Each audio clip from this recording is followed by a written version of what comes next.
seems everyone is talking about climate change. Everyone, that is, except our politicians. With the country facing a hung parliament, inaction and indecision on climate change looks likely to continue. So if the politicians don't do anything, then who will? And what kind of an impact can non-government action actually make? electionWire went to the Centre for Education and Research in Environmental Strategies, known to locals as CERES, to find out how important community action actually is. Community organisations like CERES are vital in even if the government was taking action on climate change.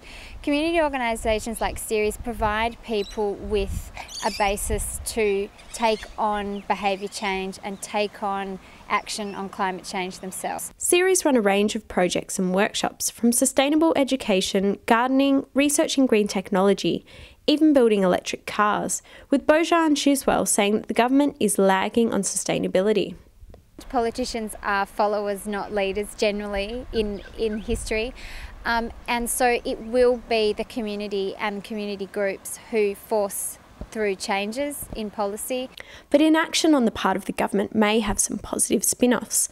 Cam Walker from Friends of the Earth thinks that inaction in politics encourages more action from the community. I think there's no doubt that the lack of leadership, particularly at the federal level, is driving community activism at present. That was apparent in the federal election and the outcome, and the fact that the two main parties really didn't do so well, and the party that did do very well was the Greens, and they were advocating strong action on climate change. Walker also thinks that action on climate change has spread beyond the environmental organisations to wider community and business. I think there was a point where the environment movement to a large degree drove action on climate change, and that's no longer the case and hasn't been for at least half a decade. And you now have the welfare sector, the aid and development sector, the trade union movement, as well as the environment movement. The churches, everyone is coming on board, as is business. One of those businesses is Grocon, a construction company who built Pixel, the first carbon neutral building in Australia. Pixel's carbon neutral. To be carbon neutral, it needs to be incredibly energy efficient. And it gets that energy efficiency through new systems that we've brought to the country. The building is bursting with eco-friendly features, including wind turbines on the roof, vacuum toilets, concrete that halves the embodied carbon, and reduced car parking. The building was awarded a perfect score on the Green Star rating earlier this year. It opens the window for people that don't really understand what you can do, to examples, to prototypes. If I tried to present Pixel as a concept to a future tenant, a big government department, say, or a big financial institution as their offices, we probably wouldn't get a long way. It's so different in terms of its systems.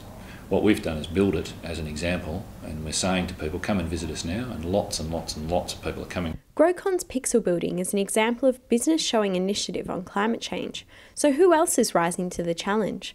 Professor David Carrolly from the School of Earth Sciences at Melbourne University thinks that federal inaction is encouraging leadership at different levels of government. Well, it will take community action, but it will also take political leadership from our political leaders.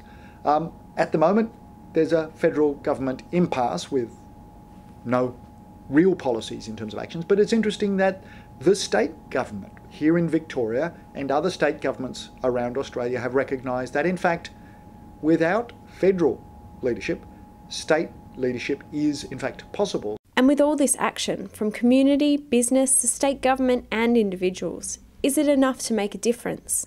Sadly, it's not enough. What we need from the global level down is concerted action. We need a global agreement on climate change, and that has to bind the rich nations, the overdeveloped nations, into greatly reduced greenhouse gas emissions. We need a national carbon budget. That needs to be translated down to the state level, and we need effective and coordinated action at the community individual level. And I think the danger is anyone thinking any of those four levels will do it. A good outcome in Copenhagen would not have delivered that alone. Changing our light bulbs at home and putting PV panels on our roof isn't going to do it. So what we actually need is a coordinated and a concerted and a very strategic interlinking between those four levels of activity.